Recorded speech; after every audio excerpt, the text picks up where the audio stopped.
Magic Faraway Tree, it's brand new, it's in cinemas across the UK right now. I've seen it, let's talk about it.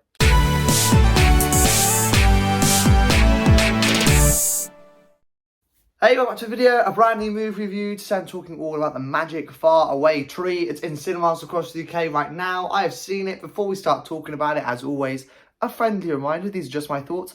Don't let this dictate whether or not you go and see it. You might see it, it will talk differently to me. That is okay. Movies aren't made to cater for everyone. Without any further ado, let's start talking about this film. And I think it's worth noting, as I kind of always do, this film is based on the book, or the books.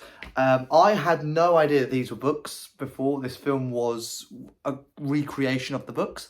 I said to people, well, you know, like, what are you seeing at the cinema this weekend? And I was like, I'm seeing this, and they're like, oh, I love the Magic Faraway Tree. Like, I used to read those books all the time. And I was like, I had no idea that they were books. And then somebody showed me the front cover, and I was like, oh yeah, the Magic Faraway Tree books. And I have to admit, I've never read them. I've seen them, never read them. And, you know, this is what it says on the tin. In a weird way, this film caters for quite a few generations, but then it goes without saying that its prime audience is young kids. And there are a lot of family movies that are like young kids, but also older kids and even teenagers and stuff like that. Like Disney and Pixar, for example, is a great studio that, you know, I can enjoy it just as much as like a 4-year-old can enjoy it. Do you know what I mean? But this film, I think, personally, my hot take on it is aimed for younger kids. Having said that, though, in front of me, there was this old couple, and, you know, they must have been retirement age, and they were watching this film, and it was really sweet because you could tell that they were really loving it, and that's just goes to show that cinema is for everyone and films are for everyone. So, you know, just because I have these thoughts doesn't mean you will. And it was just really nice to see.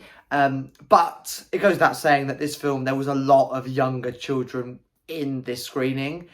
There were some older kids, but mainly younger children. And, you know, they found it funny. There was this hilarious little guy at the front of the screen. He was close to like the bottom rows of the seats in the cinema.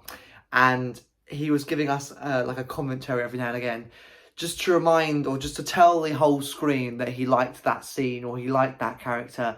And then the end credits came up and he goes, yeah, that's a pretty decent film, Mum.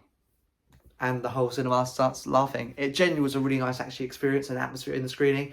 But the actual film itself, it was all right. I thought it was quite long. I thought nearly 2 hours for a kid's film was a little bit excessive. I didn't think it was that necessary. I would argue that, but you know, it didn't drag as such, but I felt like it was a 2-hour film. The characters were good.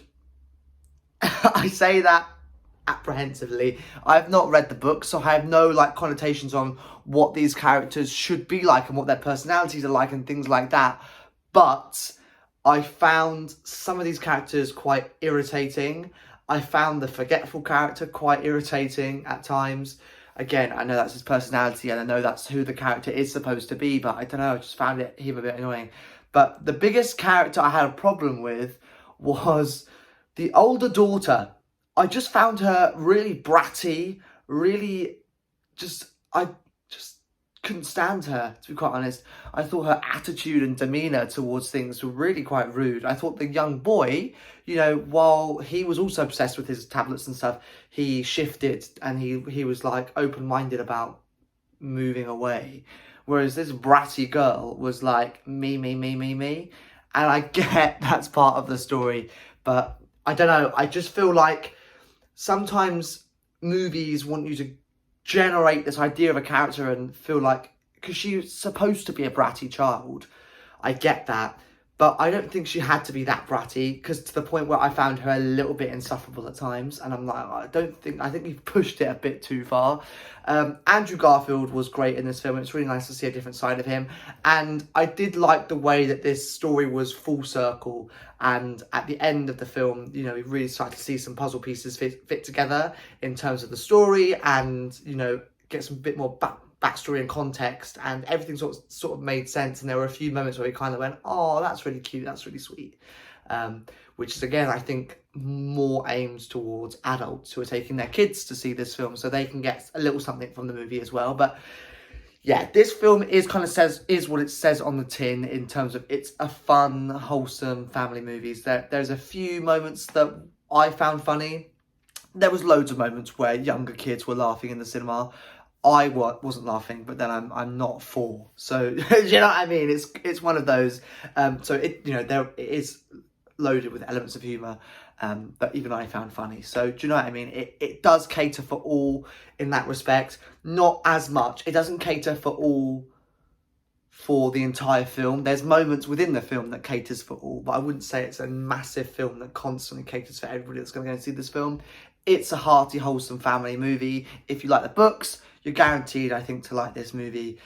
Yeah, it's a sweet, innocent, what I call Sunday afternoon watch. That's what I've got to say on the Magic Faraway Tree. It's in cinemas across the UK right now. As always, before I wrap up, let's slow down. As always, what do I rate it out of 10? Will it join my DVD collection? I'm giving it slap bang in the middle, a 5 out of 10. Like I say, I enjoyed it. I don't necessarily think it was for me. There were bits of the film that I quite liked, but on the whole, not necessarily aiming for me. 5 out of 10. Will it join the collection? No, it probably won't. I've seen it.